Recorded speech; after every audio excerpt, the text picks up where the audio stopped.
नमस्कार आप सभी को। मैं आकृति रावत आपका पहाड़ी एग्रीकल्चर मैगजीन में स्वागत करती हूँ। तो आज का हमारा टॉपिक है the most important topic of Uttarakhand आज की डेट में, दैट इज़ माइग्रेशन, जिसको हम पलायन बोलते हैं हिंदी में। तो यूपी से अलग हुए उत्तराखंड को एक अलग राज्य बने हुए, एक अलग स्टेट बने हुए आज 24 साल हो चुके हैं, लेकिन यहाँ पे जो माइग्रेशन है, जो पलायन की समस्या है, वो बढ़ती ही जा रही है। पहाड़ी इलाकों में जो ये माइग्रेशन है, पलायन है, ये बहुत कॉमन हो चुका है।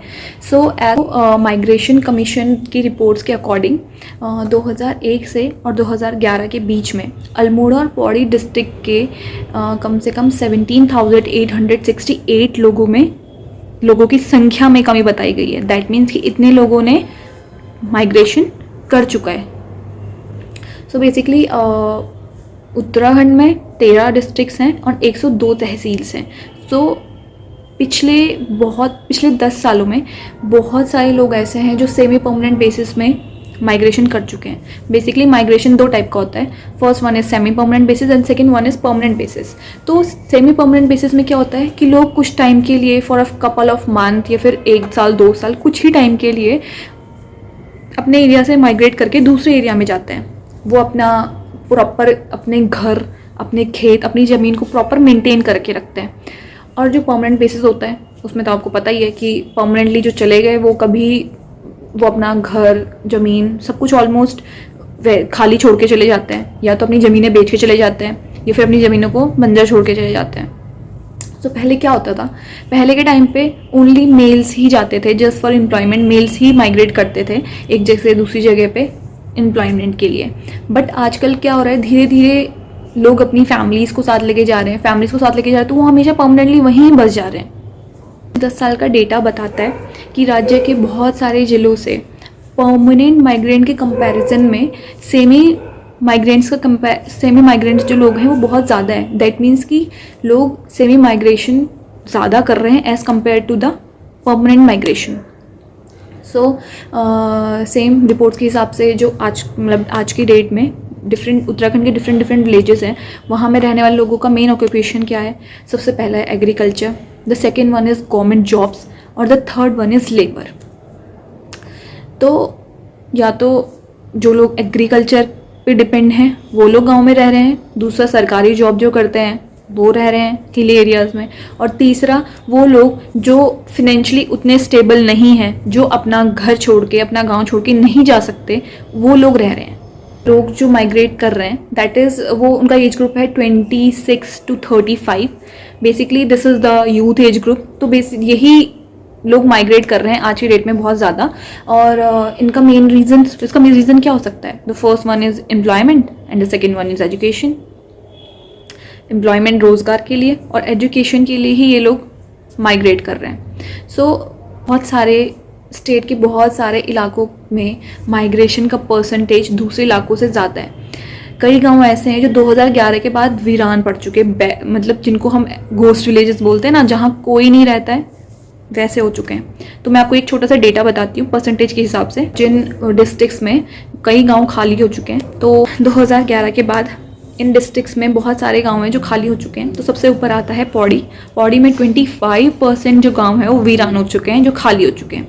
फिर आता है बागेश्वर एंड पिथौरागढ़, यहाँ 10% है, यहाँ 10% गांव खाली हो चुके हैं। Then Uttarkashi and Champawat, that is 9%। Then Tehri, that is 8%। Then Almora, that is also 8%। Then Chamoli, that is 6%। Then Haridwar, that is 5%। Then Rudraprayag, Udham Singh Nagar and Nainital, that is 3%। And the last one that is Dehradun, only 1%। तो ये एक डेटा है। तो इस डेटा के हिसाब से जो पौड़ी डिस्ट्रिक्ट है, वहाँ कम से कम 25% गांव ऐसे हैं जो खाली पड़ चुके हैं, जो वीरान पड़ चुके हैं। यहाँ मतलब कम से कम 50% से ज़्यादा यहाँ की पॉपुलेशन जा चुकी है। मतलब पौड़ी डिस्ट्रिक्ट में 50% से ज़्यादा पॉपुलेशन जो है वो माइग्रेट कर चुकी है। बात करते हैं माइग्रेशन के मेन रीजंस के ऊपर, जो मुख्य रीजंस हैं कि क्यों माइग्रेशन हो रहा है। So the first one is employment, रोजगार के लिए। The second one is education, पढ़ाई। And the third one is health care facilities. सो उत्तराखंड से माइग्रेशन का सबसे बड़ा जो मुख्य कारण है दैट इज़ एम्प्लॉयमेंट। लोग रोज़गार के लिए यहाँ से बाहर माइग्रेट कर रहे हैं। रोज़गार की खोज में लोग यहाँ से पहाड़ी इलाकों से बाहर शहरी इलाकों में माइग्रेट कर रहे हैं। उत्तराखंड में माइग्रेशन डायरेक्टली और इनडायरेक्टली कहीं ना कहीं रोज़गार से ही जुड़ा हुआ है। लोग यहाँ से रोज़गार की खोज में दूसरे एरियाज़ में जाते हैं या फिर दूसरे स्टेट्स में जाते हैं या फिर अपने ही स्टेट के दूसरे शहरी इलाकों में जाते हैं और यहीं बस जाते हैं। वहाँ एम्प्लॉयमेंट ढूंढ के, वहाँ रोज़गार ढूंढ के वहीं रह जाते हैं और धीरे धीरे अपनी फैमिलीज़ को भी अपने साथ वहीं शिफ्ट कर देते हैं। सो हिली एरियाज़ में रोज़गार का ना मिलना, लोग इस वजह से अपनी आजीविका को बचाने के लिए माइग्रेशन करते हैं और अपनी फैमिली को भी अपने साथ ले जाते हैं और वहीं शिफ्ट हो जाते हैं। तो ये कहीं ना कहीं पलायन को बहुत ज़्यादा बढ़ा रहा है। यहाँ रोज़गार की कमी होने की वजह से ही कहीं ना कहीं एक सिचुएशन ऐसी पैदा हो जाती है कि लोगों को चाहते हुए ना चाहते हुए अपने एम्प्लॉयमेंट के लिए बाहर शिफ्ट होना पड़ता है।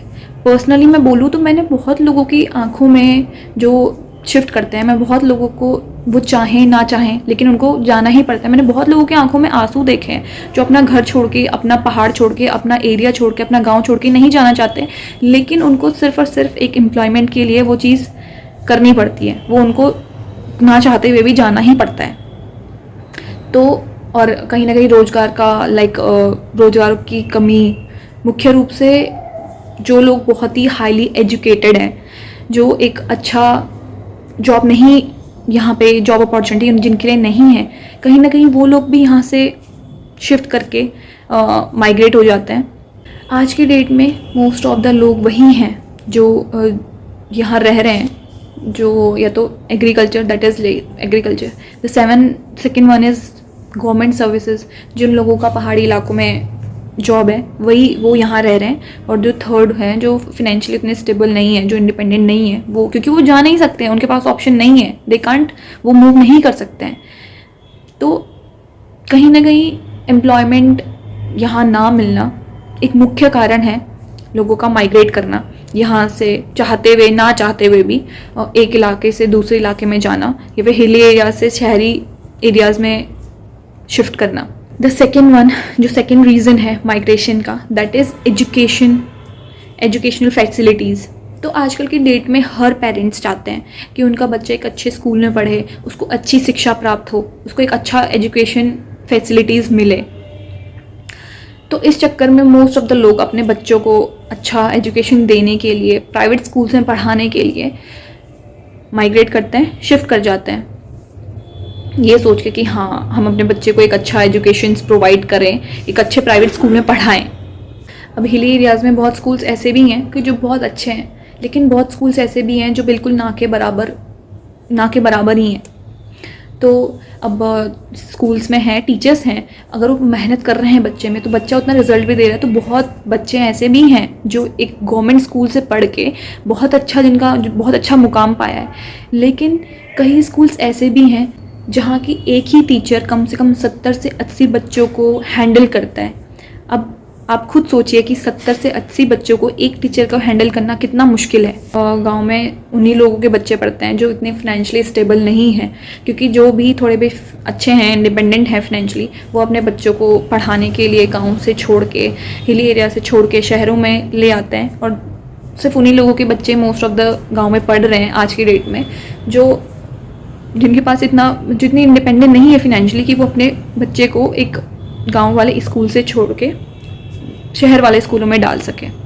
अब बात करें तो गांव, जो विलेजेस है, जो हिली एरियाज़ हैं, वहाँ के बहुत स्कूल्स ऐसे भी हैं जहाँ टीचर्स हैं, जो टीचर्स मेहनत करते हैं बच्चों पे, जो अच्छा एजुकेशन प्रोवाइड करना चाहते हैं, लेकिन स्कूल्स में मेंटेनेंस ही नहीं है, स्कूल में वो फैसिलिटीज़ ही नहीं है कि एक बच्चा कंफर्टेबली अपना पढ़ाई कर सके।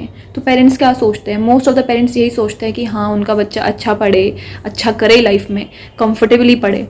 तो जब अब उनके यहाँ वो मेंटेनेंस ही नहीं है, तो कहीं ना कहीं पेरेंट्स अपने बच्चे को शिफ्ट कर देते हैं एक स्कूल से दूसरे स्कूल में। और मोस्ट ऑफ द पेरेंट्स तो यही करते हैं कि अपने हिली एरियाज़ को छोड़ के शहरों में बच्चों को पढ़ाने के लिए शिफ्ट हो जाते हैं। तीसरा रीज़न है, that is health care facilities. तो पहाड़ों में हॉस्पिटल्स की कमी होना एक बहुत मुख्य कारण है जिसकी वजह से लोग माइग्रेट कर रहे हैं। अब क्या होता है, हॉस्पिटल्स हैं लेकिन वो इतने दूर हैं कि वहाँ तक पहुँचना ही बहुत मुश्किल हो जाता है कभी कभी। सबसे बड़ा और बदतर बनाने वाला उत्तराखंड में आज का मुद्दा है गवर्नमेंट हॉस्पिटल्स में डॉक्टर का, पहाड़ी इलाकों में डॉक्टर का ना जाने की इच्छा। Everybody wants to be live in a comfort, हर कोई कम्फर्ट में रहना चाहता है, कोई उन पहाड़ी इलाकों में जाके स्ट्रगल नहीं करना चाहता है, कोई भी डॉक्टर। आज भी अगर गांव में किसी की तबीयत ख़राब होती है तो उनको डॉक्टर्स की कमी होने की वजह से नियर बाय किसी शहर के हॉस्पिटल में भेज दिया जाता है, रेफ़र कर दिया जाता है। प्लानिंग कमीशन रिपोर्ट के अनुसार 2002 से 2003 और 2007 से 2008 के बीच में उत्तराखंड गवर्नमेंट ने लोकसभा आयोग की रिकमेंडेशन से 9012 गवर्नमेंट डॉक्टर्स अपॉइंट करे थे, जबकि 573 ही डॉक्टर्स हेल्थ डिपार्टमेंट में ज्वाइन हुए। 60% से ज़्यादा सेंट्रल डॉक्टर्स की पोजीशन खाली पड़ी हुई है, क्योंकि कोई हिली एरियाज़ में जाना ही नहीं चाहता है। कोई भी डॉक्टर उतना स्ट्रगल करना ही नहीं चाहता है कि वो हिली एरियाज में जाए, वहाँ स्ट्रगल करे। नोबडी, कोई नहीं चाहता है। So but according to the legal obligations, doctor and other professionals जो हैं उनके हिली एरियाज़ में कहीं ना कहीं अपनी सेवा देनी ही पड़ती है। तो इन सब सिचुएशंस की वजह से कहीं ना कहीं माइग्रेशन को बहुत बढ़ावा मिलता है। सो इन द लास्ट मैं आपको यही बोलना चाहूँगी कि अगर हमने ये माइग्रेशन नहीं रोका तो धीरे धीरे ऐसे ही पॉपुलेशन में गिरावट होती जाएगी विलेजेस से, और लोग शहरों में शिफ्ट होते जाएंगे, और धीरे धीरे हमारे जो विलेजेस हैं वो भी गोस्ट विलेजेस में कन्वर्ट कभी ना कभी कहीं ना कहीं हो ही जाएंगे। तो मैं आज का टॉपिक यहीं पे समाप्त करती हूँ। माउंटेन एग्रीकल्चर से रिलेटेड जानकारी के लिए जुड़े रहिए पहाड़ी एग्रीकल्चर के साथ। धन्यवाद।